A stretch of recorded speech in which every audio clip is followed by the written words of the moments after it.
Now, it's also important, though, that's what we call it, the study of economics, that these economists, right, who are doing this are themselves human beings. They have, before they become economists, whole lives, right, that they have a large part of their life that they've lived. They've acquired a large number of background beliefs. In some cases, they've got various career goals, and there are politicking things that go on as well, in addition to their function as knowledge seekers. So we understand the economist not as a disembodied knowledge seeker, policy recommender, but as a human being engaged in the process itself.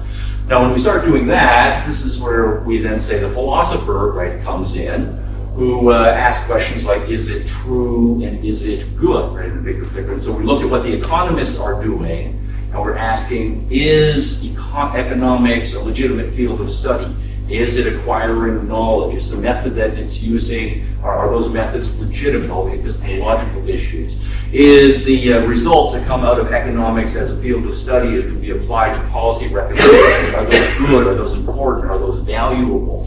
And so we're bringing in effect, philosophy of science or philosophy of social science issues, looking at economics, right, as a profession.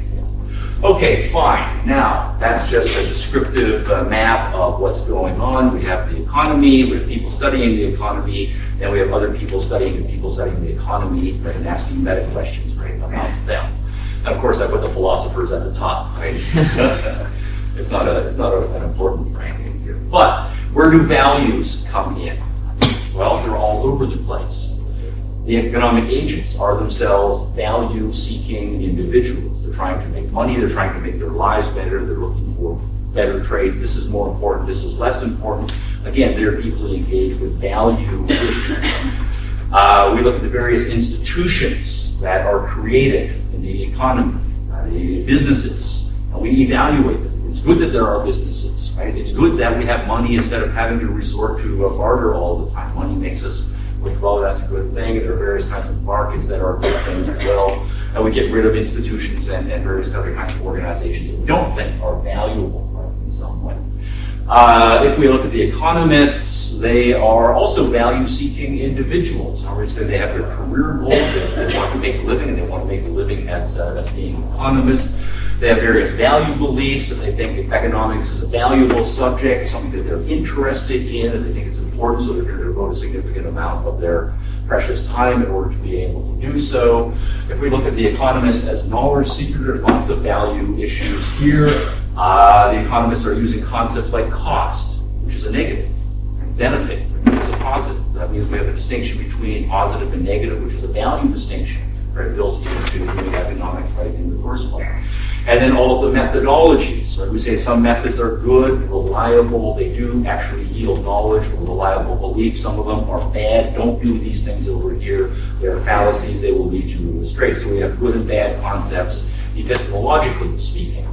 If we look at economists as policymakers, we have our ideologies, our beliefs about what an ideal society, right, we'd like, and we have various policy recommendations that we think are good and important in order to lead to those sorts of things as well.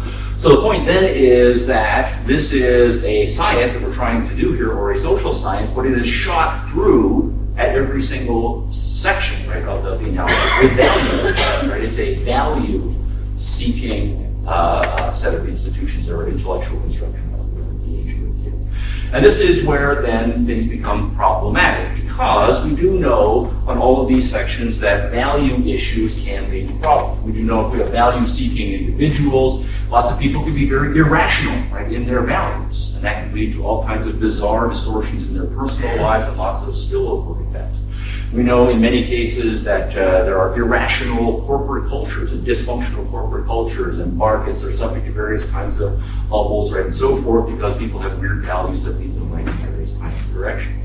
We know, where's my next one? There it is here, that prior to people becoming, say, economists and professional economists, they lived their lives 20 or 25 years, they've acquired a whole stock of beliefs about the way the world works, and there's a very possibility that lots of those beliefs are unfounded, biased, right, and so forth, and so they bring to their profession lots of cognitive biases and so on. We also know that people, when we start talking about politics, everybody, not everybody, but pretty much everybody is a little bit crazy And again, I hope I don't offend anyone's sensibilities here, but in many cases we know that the political recommendations, right, that people are making and the objective social science that they bring in to support it, it's a matter of the politics driving the economic cart, right, so to speak. They know the conclusion that they want to get to, and they'll do whatever it is with the economics in order to get the conclusion right that they want. So there are lots of backfeed value biases right here that are possible as well. And then if we look at economists using scientific method or social scientific methods, we know that that is also subject to lots of biases and problematic with respect to psychological and other kinds of methodological issues as well. So we look at this then and we say, all right, we have all of this attempt to be scientific and objective in our approach to economics, but at the same time it's shot through with values, and we know that values are very tricky things to not only wrap our minds around, but also problematic in terms of the results that we want to get out of science. And what this has led to is two very polarized positions that developed starting in the 19th century over the course of the 20th century in the philosophy of social science. And I'm going to call them the positivist position and the postmodernist position. And by the time we get to the middle part of the 20th century, both of these had any number of very strong advocates. And the argument that the positivists were making were to say that in the first place, values, beliefs about good, bad, right, wrong, right, and so forth, those are a threat to the scientific objectivity of economics. But what we are striving for and what we want is for economics to be a science, right? A social science. But the conclusion then that the postmodernists drew was that if economics is to be scientific, it must eliminate any discussion of the normative, any elements of values, beliefs about good, bad, right, and so forth. So if economics is going to be objective, then it has to get rid of all of the subjective parts, right, which are problematic. And so what we should strive for is an entirely value-free discipline. Then and only then can economics be on the path to a true science. Now the postmodernists, right, at the other end of the spectrum were arguing, well, that's impossible. We agree that values do threaten the scientific objectivity of economics, but human beings are the people who are doing all of this, and human beings are value-seeking creatures, so it's impossible to eliminate value-seeking and all of the issues of ethics, right, and so forth from the equation. But that then means that economics has to give up entirely its pretensions to being scientific or social scientific. Instead, economics is merely another narrative, it's another subjective projection of various people's ideological biases wrapped up in so-called objective guidance here. And this is an exaggeration, right, of the debate, but these two poles were widely represented and still to some extent are widely represented, right, in the profession here. Are we going to then be radically subjective and give up the notion of economics as a science, or are we going to just have to, in order to cling to the idea of economics as a science, eliminate any discussion of values, right, and so forth? What I would like to do, though, is draw your attention to the common premise, right, in each case here. In this case, it's the first premise. Both the positivists and the postmodernists agree that values are a threat to the scientific objectivity of economics.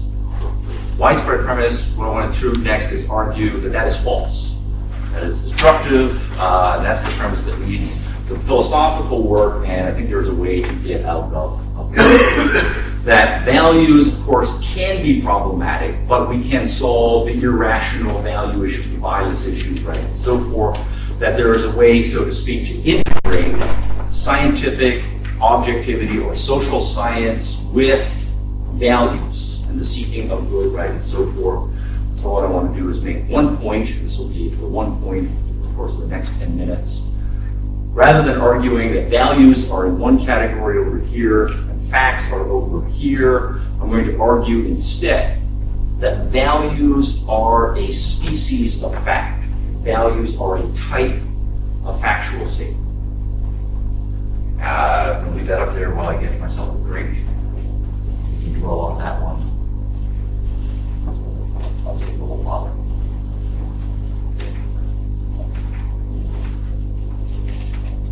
All right. Argument for this. What I want to do is start by an analogy. Just imagine a different field of study here. Imagine that you're a biologist. So how do biologists think? Well, biologists are scientists, studying the natural world, cause and effect processes, living organisms, they have certain features, right, and so forth. And so we do all kinds of descriptive, objective science, right, as biology. So my working example here is going to be a fish. Suppose we're studying fish or a particular species of fish. How will biologists go about studying this particular species of fish? And they worked out a methodology. Well, if we're going to understand the fish, then here are the 4 things that we need to really attend to. We need to attend to the fish. The fish have certain needs. There's certain biological needs. And different species have different needs, but this particular species, we have to understand it. We have to understand what its core needs are. Fish also have certain capacities, physiological capacities, they have muscular capacities for very low level cognition. They can see, respond to pressures, right, and so forth. So they have certain capacities. To understand the fish, we have to understand what capacities the fish have. Also, the fish is in a resource-rich environment. There are other fish out there that might eat. There are plants, there are algae. Those things are all resources, right, relative to the fish. There's oxygen in the water. That's also a resource, right, relative to the fish. And then we notice what fish do. We study the actions, right, that fish engage in. They swim, they move their gills, they flee, they do this, that, and the other thing.